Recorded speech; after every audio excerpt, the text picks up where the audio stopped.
During the 2025 Game Awards, one major franchise that I really love came back with one of the biggest surprises, and it really had a major reaction on me, Mega Man, with his new game Override coming in 2027. But this announcement made me look back and think on the franchise and all the other games, such as the Classic Series, X Series, Zero, and all sorts. I thought to myself, why do I love this franchise so much?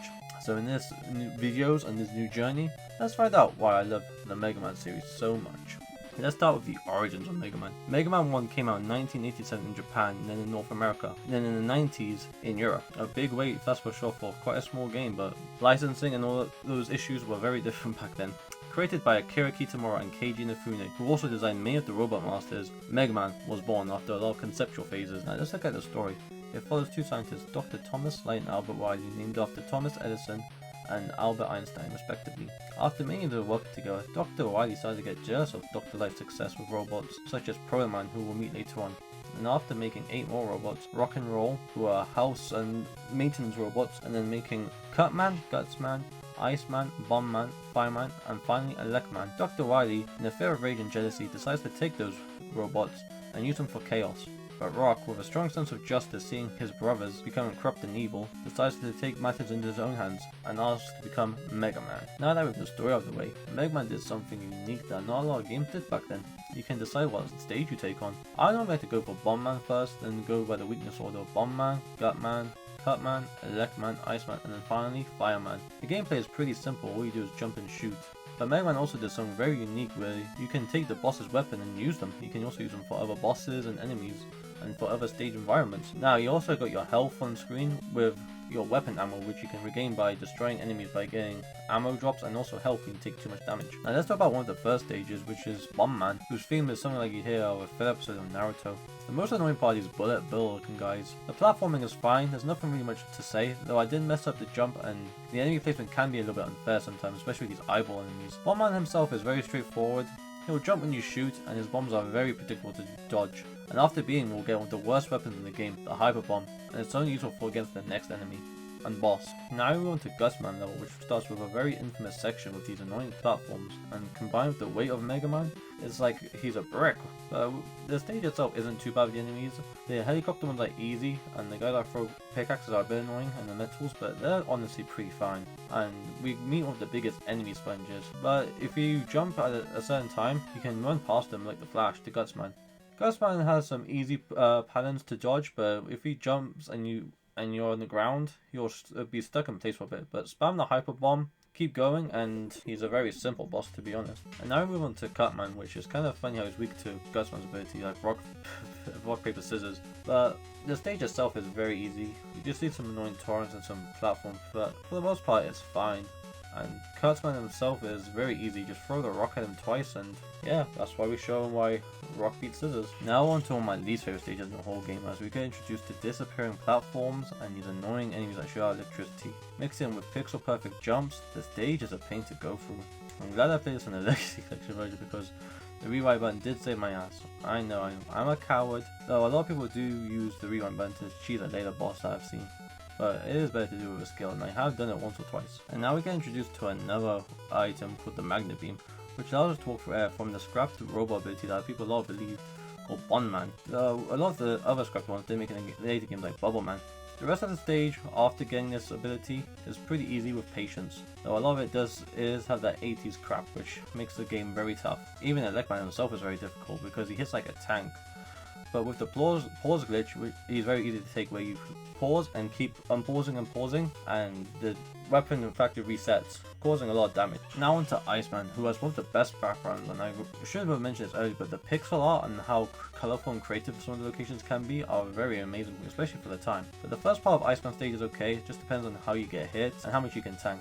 But the worst part is the disappearing blocks. But thankfully, since we went to Elecman, we have the Magnet Beam, so we can cheese our way through the section. Also, this section here gets a lot of hate, but when you know what to do, and with the beam is really easy. And afterwards, we make it to Iceman, and after using the pause glitch one more time, we move on to Fireman, for one of the most boring stages, but one of the best designs I've seen in Mega Man. It's pretty simple with not much to say about it because the background itself is blank. The fire don't do much damage, but my game was glitching, so it's hard to tell how much health and ammo I had. Then we get to Fireman. I'd say he's up there with Megaman, and with the Buster only I think it would be hell. But thankfully we used the Ice Beam and our best friend, the pause button, to help us in this situation.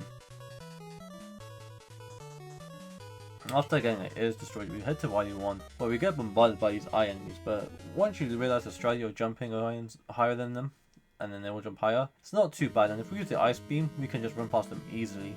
Then we find out Gustman's ability is pretty useless compared with the Elect Beam, where you just shoot it out and all his special blocks can be destroyed that easy. Sorry Dr. White about your favorite robot, but in the game we get to see how crazy it glazes him, and I'm a JJK manga reader and I love Yuji, and I've glazed him since our final battle, but come on Riley, this is a bit too far. The fire section is probably one of the most annoying parts of the stage, but it is doable, it just takes a lot of patience. And then we have to have this one section where you have to get the magnet beam, and if you missed it, you're gonna find out how annoying Mega Man 1 can really be. But then again, we make it later to the Yellow Devil, who is a pain in the ass without the pause glitch. He moves too fast, and his pattern, it is simple but it's very hard, but once you use the pause glitch, it's very easy to cheese, and then we move on to Wily number 2. The Wily stages are known for being consecutive. After doing one boss, which was one of the toughest bosses in the game and very famous for good reason, but since we used our cheese, we're moving on pretty quickly to stage 2. After some annoying platform and dealing with some very annoying enemies, we start with one of the other famous things that Megaman's known for. There's also one thing I very much don't like about the series is the boss rematches. We go into Cutman without his weakness, so we have to do a Buster only. The fight is the same, it's pretty easy. And then we do more stage and move on to Electman, which is the same as last time. And then we face the copy robot. If you use the super arm, you just run around each other, which is pretty funny. But I use the Elect Beam, but Fireman weapon is also good here. And we also use the pause glitch one more time. Now on to Wily 3, where this stage is pretty much kind of like an auto-scroller, where we get pushed by water and find these flying penguins with our main weapon. Then we make it to the boss, where we have to use Gutsman's ability sparingly. We have to weaken him with the Buster, but it is pretty manageable, and the stage itself is pretty cool, but there's not really much to say about it for a final Wily level. Probably one of the easiest stages in the game, if I'm being honest. Now we're on the final level and the final boss. But we do a little bit of stage first, and we see a lot of Gutsmen statues on, and we go in this conveyor belt to grab this item that restores our health and our weapons, and we have to do the rest of the robot monsters. It's tough but manageable, back to back with no health, and we pull through with the pause button and maybe some rewind. We make it to the final boss of Wily 1. It's a tough fight and I did die a little bit, just so I can get some more health, and phase 1 is weak to Elect Beam and phase 2 is weak to the Fireman's weapon. But if we use the pause glitch, and it's pretty easy to win with both. And then we hit the end credits and Riley is defeated. Though we have 10 more games, and if we do the Game Boy ones and Mega Man Base and a few others, we'll see a lot more of Dr. Wily to come in the future. So with that, we beat Mega Man 1. I think Mega Man 1 is a great game with some flaws. Mega Man does feel like a brick when you jump and stuff, and it does some of those 80s crap that makes the game very difficult, and some punishing enemy placement and difficulty. But with some good music and some great graphics for the time, I say Mega Man 1 is worth a try, but the next one is famous and good with a lot of reasons why. Next time we'll be covering Mega Man 2, and if you enjoyed, please leave a comment, like and sub. It's my first video, some feedback would be great, and I'd like to ask a question for all those who made it to the videos. Who was your favourite Robot Master, and why? And with that guys, I'll see you next time, and please take care of yourselves. Bye bye.